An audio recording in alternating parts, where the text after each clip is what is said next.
Hi guys, this is Weekly from Weekly Disaster Games, and well, we got a lot of news to cover today. So, let's get right into it. It's a little unreal. We don't usually get stuff like this before E3, but you know, developers and publishers, they seem to want to get information out. I really hope E3 is even more exciting than the news that we've received in the days leading up to it. But you know what? We still have a bunch of news to cover, and here is some of the interesting things that I found today. So, the first thing we got was a giant Destiny 2 info dump straight from Bungie themselves. Now this is a pretty big deal, because this confirms an earlier leak of Shadowkeep. Now, there was a file in the PC that data miners were able to access, and well, it leaked Shadowkeep before they even announced it. And it turns out that was 100% true. It was, you know, we pretty much thought it was gonna be pretty true, but you never know with some of these things.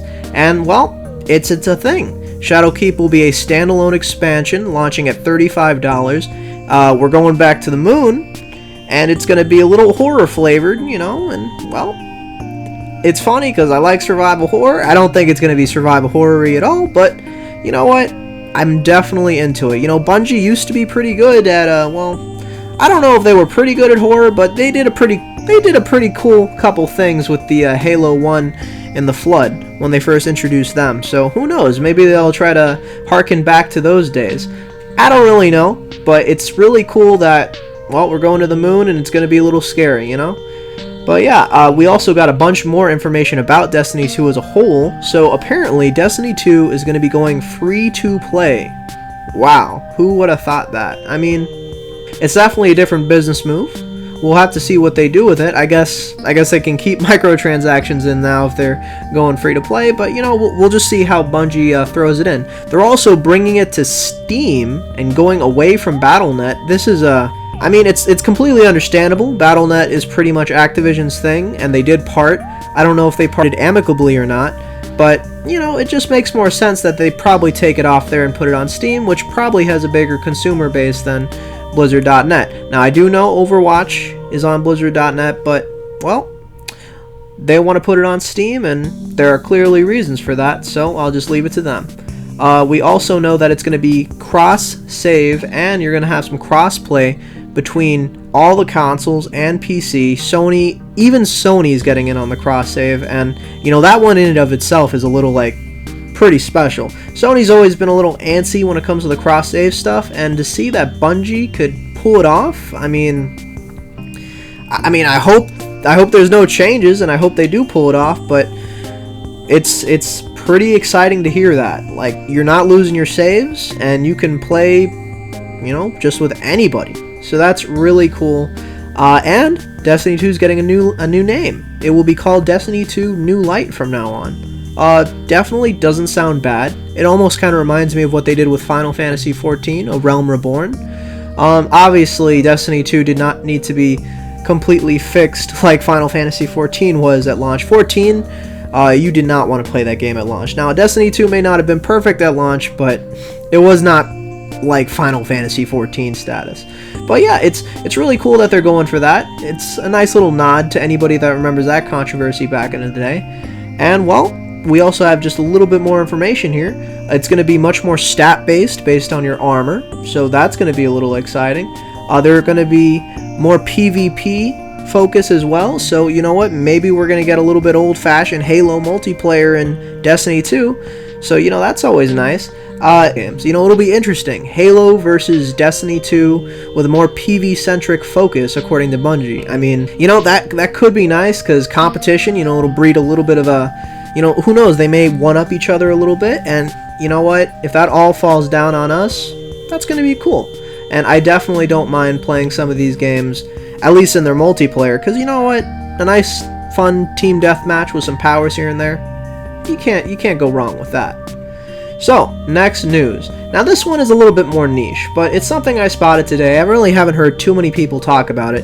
And well, it's the trailer for GreedFall. Now they just released their story trailer, and apparently GreedFall is a game that, well, we have known about for quite a while. Now I personally haven't heard of it till today.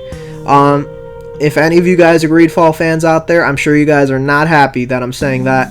But from what I see here, you know, the story and the premise, it looks a little interesting. And you know, the art style may not look photorealistic and perfect, but you see that little bit of style there.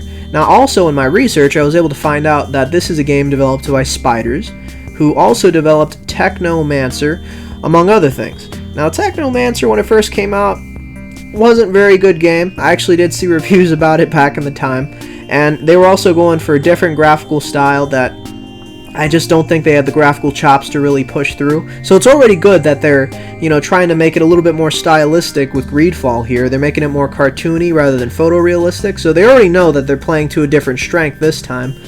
And, you know, Technomancer, it was trying to be an RPG, it was trying to have some choice. I don't think it really succeeded that well. I mean, the review scores, they have not improved. Unfortunately, updates did not fix that game.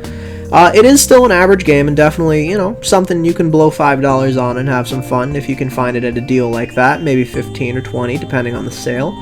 But, you know, the thing is, this is a Focus Home Interactive game, and if anything that we've realized from Focus Home Interactive games, as far as publishers are concerned, is that they like to push their guys to develop and then improve. I mean, we saw it with The Surge. The Surge had Lords of the Fallen preceding it, which was nowhere near as good as The Surge. It was a bad clone of Dark Souls, and it just, people didn't like it that much. But they came in with The Surge, which vastly improved it. Wasn't perfect, but it shows that Focus Home Interactive picks developers that can improve from their mistakes. Now, will Spiders improve from Technomancer? I don't know. But you know what? At least on the graphical side of things, they're showing a completely different style. So we already know that these guys are thinking a little bit more introspectively on how they can improve themselves. Now, from what we see in the GreedFall trailer, we see a bit of a 17th century style, but there's some voodoo and some magic involved. It's really weird. It's almost like being in a 17th century Assassin's Creed, you know, 3 style, right? Almost like that. But then going into a D&D campaign, you got spirits, you got demons, and it's a really weird mix. I gotta say, I like it because the premise is very interesting, and it's really cool to see some conflicting stuff like that. Because, quite frankly, I haven't seen anything that looks like this in terms of, well, the premise that they're going with. And you know what? I don't want to say that I'm excited because I didn't play Technomancer. I saw a review on it, and I didn't get it. So I'm not familiar with how Spiders will do their games, but you know what? I like RPGs. I may give this one a shot, and Focus Home Interactive, especially as of late, has shown that, you know, they are pushing hard to become a new publisher that can make good games. I mean, we got Plague's Tale: Innocence the other day. Phenomenal reviews. Everyone loved it. A critical darling. And you know what? The quality shows in that game. And guess whose name published it? Focus Home Interactive. Now, just because Focus Home Interactive publishes games, it doesn't mean they develop them. But you know what? I am starting to get a hint of quality from that name. And perhaps the developers, Spiders, will really take a chance to improve on what they did with the Technomancer and try to make GreedFall a much better game than before. And you know what? If that means that it goes from a 6 to an 8, or a 6 to a 7, or a 7.5, you know what? That's fine, because it shows that they improved. And if that means that they can improve, and if it sells well, then they get another game, they can improve again, and before you know it, we might be having a new critical darling on our hands. Or perhaps GreedFall might be a critical darling. Who knows? But I really do like the idea of new, good games coming out. And especially RPGs that are story-focused. I mean, that's just my bread and butter. So now for our final piece of news. Baldur's Gate 3. Now, we actually heard about this earlier, but now we have a reveal trailer, and, well, there's not a lot to go off of. It's mostly just CGI cinematics, but from what we can see, we see an armyman, you know, probably worn off from a battle, but then he seems to be eaten up from the inside, and he transforms into, well, for lack of a better word, some sort of Cthulhu demon man. Now, I'm going to be straight with you guys. I have not played Baldur's Gate 1 or 2. I have played BioWare games, though, and I understand that Baldur's Gate were some of the best games that BioWare has ever made, and I respect the legacy. I'm also thinking about playing them, They're sitting in my little Steam library. So, you know, we'll see if I can get back to it on the backlog. But, it's just, this is very exciting stuff, because Baldur's Gate 3, I mean, Baldur's Gate 1 and 2, they're legendary. Anybody who's heard of that game should know that already. Even I do, and I haven't played the game. But now we're getting a third one. So who knows what they're going to do with it? Will they continue the story? Will they make it some sort of a spin-off, like maybe 100 years after the fact? I don't know, but I kind of dig this whole little Cthulhu vibe coming in here.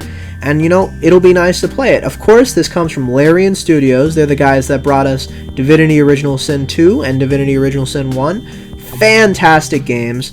Reviewed incredibly well, and they had multiplayer, at least in Original Sin 2.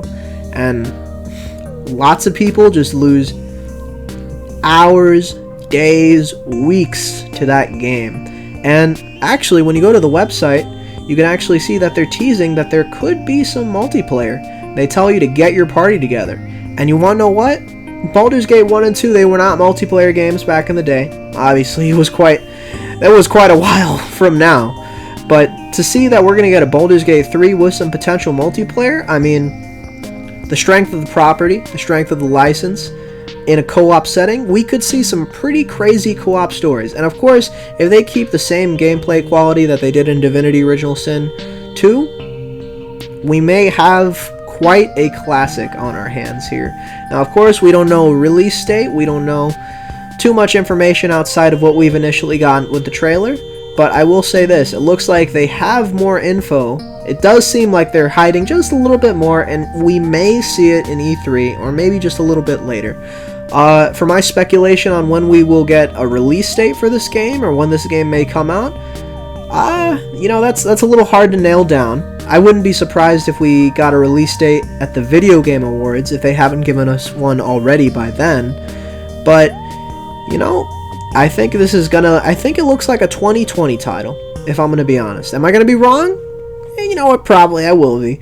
But it looks like a 2020 title, and definitely something to look forward to. And hopefully I can grab some friends together to get into that game. Well, anyway, guys, thanks for taking a look at my video. Honestly, we have some pretty exciting news on our hands, and I'm hoping that E3 will be even better than what we've seen so far.